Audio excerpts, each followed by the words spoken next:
If you're watching this, chances are you are an HR professional who is tired of waiting for someone to notice your hard work. You put in all the hard work and you feel like you're doing the right things, but the promotion has not come. So, what's the deal here? In this video, I'm going to show you how to stop relying on chance and start moving with intention. I'm going to walk you step by step into creating your own HR career growth plan so you can go from being overlooked to promoted. By the end of this video, you're going to know exactly what steps to take to make sure you're able to take action on this. So get your notebook, get something to write with to make sure you're showing up intentionally for yourself. If you are new here, make sure you hit that like button, hit the subscribe button, and the notification bell to not miss any future videos about ways to elevate your HR career on purpose and with purpose. I'm Brittany Braddock, an HR leadership coach, a chief administrative officer by day, and I am passionate about helping HR professionals to grow successful HR careers.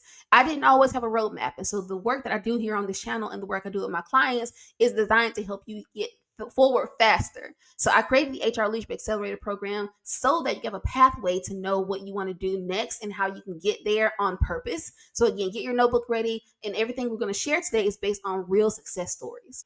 Early in my career, I was doing everything. I was putting out fires, I was solving problems, but I still felt invisible because I didn't have the visibility that I needed. But once I learned the skills that I needed to create for myself, and now the skills that I use to teach my clients as well, that really changed everything for me. So again, get your notebook and make sure you have something to write with to make sure you're able to take action on what we're going to talk about today. First thing you need to do, get clear on where you are now.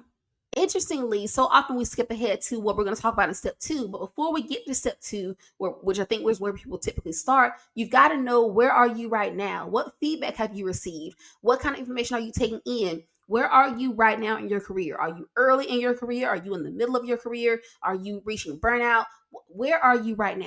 Knowing where you are right now is going to be really, really critical, because how can you know what to build on top of your foundation if you're not clear on your foundation? So identify, where are you right now?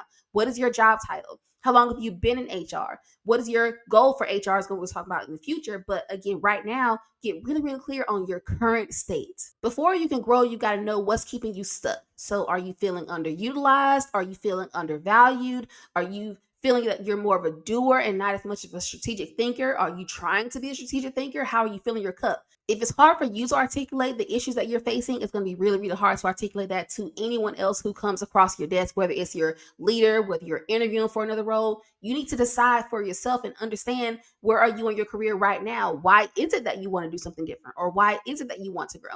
Identify currently, what are you doing? What's your current state of your career? Drop that down below. Are you a manager? Are you a director? Are you a generalist? Are you a business partner? Are you an assistant, an intern? Drop that down below, because identifying clearly where you are right now in your career is going to be the first step, the foundational step to know where you want to go next. Step two, this is where people typically want to jump ahead to. You need to define your promotion target. In other words, what does next level mean for you? So often we ask for more. We want more, fill in the blank, but we don't always articulate what that more is. So ask yourself, is it a title change you want? Is it a promotion that you want? Is it maybe new responsibilities, less or more responsibilities? What is that more for you? And also, why would that be different? One of the things I ask when I do the career audits, I ask people, like, what is it that you want, and how will life be different if that happens? What is that for you? Knowing why you want certain things, or what that next goal for you is going to be. Maybe there's a goal after the goal. But you got to understand, we can't just ask for more. We can't just ask for just the very next thing without there being no basis for it. So understand, again, where you are now, step one, but then also, what does that next level look like for you? It's important to remember that clarity matters. Vague goals lead to vague results. Not every career path is going to be the same. I went from intern to assistant to generalist to manager to senior manager to AVP to VP and now chief. But my journey is not going to be the same as anyone else's journey. You could change organizations, you could skip levels, you could go backwards before you can go ahead. No career paths are the same. But before you can identify what you want to do next, you need to know why that's important for you as well. We're talking today about your own HR career growth plan. So your career growth plan should be tailored for the destination that you see for yourself moving next. Action step here to move you forward: decide what is that next title that you want, and what are the responsibilities that you want? Or if you're in the title that you're already satisfied with, what are the responsibilities that are going to change in your next level? Whether you want more or less influence, whether you want more scope of work, whether you want to maybe specialize and narrow your scope of work. Again, you need to know what works best for you.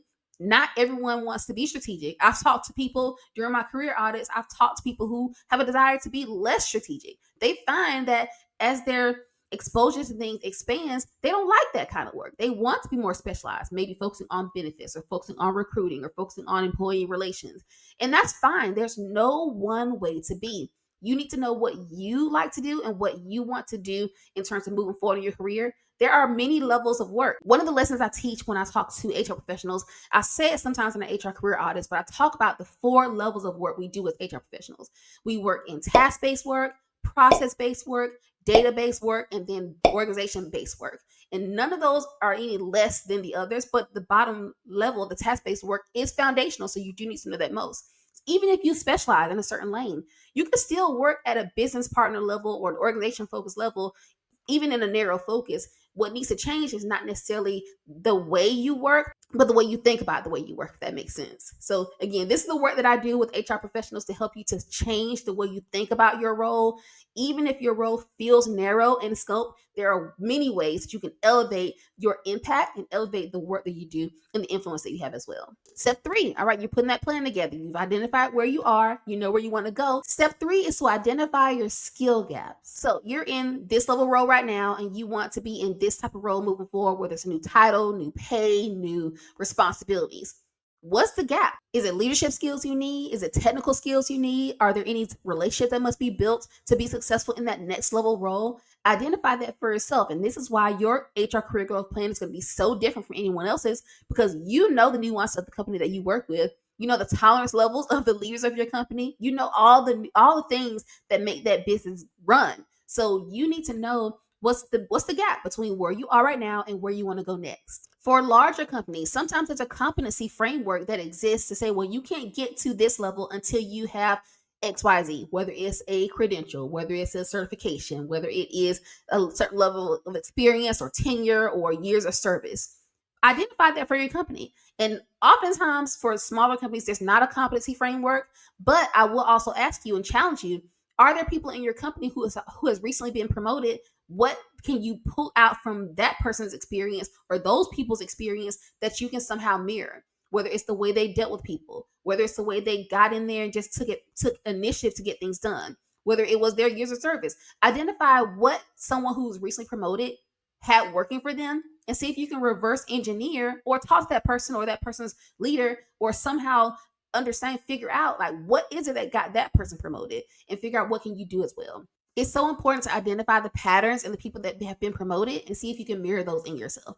I always tell my clients, don't fill the role you're in. Don't simply fill the role you're in. Stretch for the role that you want. One word of caution here, don't automatically assume that since you've got your HR certifications or your HR degrees, whether they're MBAs or not, that automatically makes you ready for the next level. Again, soft skills, communication skills, leadership skills, they matter just as much, if sometimes maybe even more than the technical skills. So you need to be well-rounded and not only one-sided when it comes to how you are positioning yourself in the business. If this is resonating with you, hit that like button and let me know. And answer this. What skills do you feel that you are missing right now? Is it visibility? Is it a technical skill? Is it a relationship skill, leadership skill? Drop that down below as well. Making yourself accountable, holding yourself accountable for walking yourself through these career growth plan steps is going to be really, really key. This is really going to separate people who are just thinking that they want to do it and actually being action takers and getting it done. So drop that down below. I'm really curious to know what you feel you're lacking. Step 4, you want to build your strategic growth plan. So far, we've been talking about all the foundations that go into your career growth plan, where you are right now, where you want to go, and then how to fill in those gaps, how to identify the things that are in those gaps. But your plan is going to also include 3 very intentional things: development goals, timelines, and your stakeholders. Your development goals help you to learn intentionally and to build intentionally. Before we talked about where you are right now and where you want to go and how to close that gap, this is how you avoid shiny object syndrome. This is how you avoid just looking at every new certification and every new course and every new tool off the street. You get very focused, laser focused into closing your skill gap. Having a plan together that's going to help you to know, again, I'm not just looking at all the things that this person's doing or all the things this person's doing. If that is not aligning with my own goal, I'm not going to put my attention into it, because we all have very limited time, limited resources, and limited attention. And you also want space to be a whole person as well. So your strategic career growth plan should have your development goals that are aligned with where you are right now, where you want to go, and your ways to close that gap. With the development goals in place, it really helps you to get really, really clear on where you want to go next, and it helps you get quicker in that direction. For your timelines in your strategic growth plan, you need to have milestones and you've got to have deadlines. We can give ourselves until 5 years from now, but how much easier would it be to give yourself maybe a 6 month goal or a 3 month goal or a 2 week goal at some points of your season or some points of your year, to give yourself incremental wins along the way? If your goal, if your ultimate win is 5 years down the line, that's going to be really, really difficult for you to keep up with and really, really difficult for you to stay motivated by. So give yourself many milestones, many checkpoints to make sure you are continuing to measure the progress that you're making. That's really the goal. When I talk to my clients and when I talk to my kids, even, the goal is progress. We don't want to stay stuck. And because technology is changing all around us, because there's so many things that are going to be impacting the way we work, we want to make sure we're continuously getting better, continuously improving, and we can't stay complacent. We can't be complacent. We never want to get complacent. So you want to make sure that you are finding ways to align the way you're learning intentionally with your developmental goals, but then also giving yourself checkpoints along the way to measure that progress and make sure you're making incremental successes. For your stakeholders within your career growth plan, you want to make sure you understand who needs to see your growth. Ultimately, your supervisor needs to see your growth, but are there any peer leaders who need to see your growth? Are there any members of your team who need to see your growth? Knowing who needs to see your growth is going to help you to make sure that you are aligned either with the work that they're doing or positioning yourself so that it's visible to them, whether that means making your work visible in meetings or in reports or in dashboards. Knowing who those stakeholders are, whether your manager, your CEO, your peer leaders, knowing who those stakeholders are is going to help you to know ways in which you want to position yourself to be a resource to them as well. Building this growth plan is how you take a wish list and you turn it into an action taking mechanism. You want to make sure you're able to put things in place so that you're continuously building your own flywheel, so to speak. You're building your own process going to help you to make those progresses over time. Step 5, you want to activate your support system. Similar to identifying the stakeholders in step 4, this is taking a step further, being a little deeper. So growth does not happen in isolation. We can't grow without someone else seeing the visibility of the work that we have. So who is going to advocate for you? Whether it's going to be your peer leaders, whether it's going to be your peers, whether it's going to be your CEO, who's going to advocate for you to let them to speak up for you, maybe even in rooms that you're not in. Most importantly, are you having career conversations with your leader? Do you know how to have career conversations with your leader? Do you know when to have career conversations with your leader? And they're not always around promotion time or around evaluation time. You need to make this an ongoing conversation with a regular cadence that they know what your goals are and they know that you're bringing them in to make sure that you are having a two-way conversation. You're not just telling them, they're not order takers. You're not just telling them what you want. You're asking them for feedback and seeing, okay, well, from their perspective, what do you need to do to fill the gaps? From their perspective, what do they want out of your role in HR? Are you meeting that goal? Are you not meeting that goal? And what can you do to make sure you're exceeding those goals or at least getting close to the goal as well? So you want to make sure that you are not growing in isolation or not expecting people to just automatically begin thinking about you. Out of sight, out of mind, right? So if they don't see the work that you're doing, if they don't think about the work that you're doing, if you're not making the work that you do visible, you're going to continue to be overlooked because people are not thinking about you. They're just not. And I learned that the hard way. I had to make myself visible, make the impact that I was having visible as well. And not to say, yay, Brittany, but it's to say, this is the work that is being done in this department. And how much more impactful could I be? How much more resourceful could I be? How much more influential could I be if I had this resource, or if I had this level of influence, or if I had this title that would be, equivalent to my peers or equivalent to people that I work closely with? So those are the kind of things, those are the kind of conversations you want to think about when it comes to building your career on purpose. We can't just sit back and wait for a handout. We've got to take the reins and put things in place to work in our favor. Beyond the one-on-ones you need to have with your leader, I need to ask you, are you also building your network within your company and outside of your company? Maybe in your local SHRM chapter or your local association for your organization, or different ways in which you want to build your network of people who can also advocate for you outside of your business. You never know when your next opportunity is going to be right around the corner. If there's no one there that can vouch for you, or no one in the sphere of influence that you have that can attest to the work that you're able to do or the influence that you have as well, it's going to be that much more difficult. So build your relationships inside your company, but also outside of your company as well. Step 6, you want to make sure you are tracking your progress. If I ask you right now to detail me all the ways in which you had the most impact in 2023, would you be able to rattle it off the top of your head?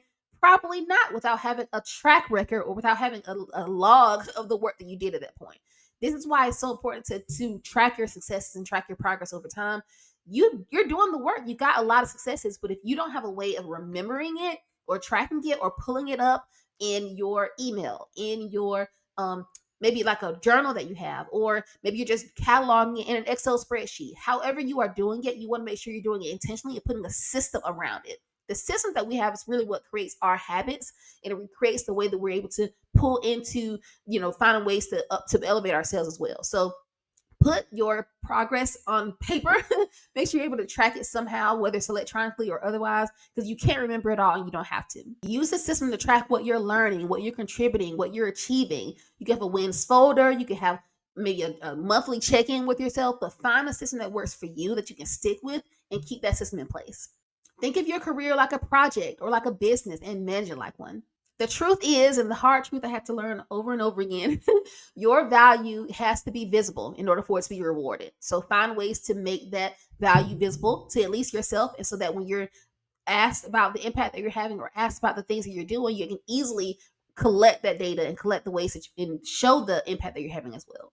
If you are serious about creating an HR career that you're proud of and you're ready to take this further, I've created an entire program designed for HR professionals just like you. The HR Leadership Accelerator program walks you step by step through this process, giving you support, giving you strategic tools, helping you go from your current role in HR to one with more clarity and more visibility. Comment down below with the words HR career success, and I'll send you a link to apply for a one-on-one call with me so we can walk through your current goals, your current challenges, and also decide whether the program is right for you. One of the things I pride myself on with this channel and all of my coaching is that I don't do any gatekeeping when it comes to ways to elevate your HR career. So watch this video next to learn the 10 unspoken rules I learned the hard way so you don't have to. See you there.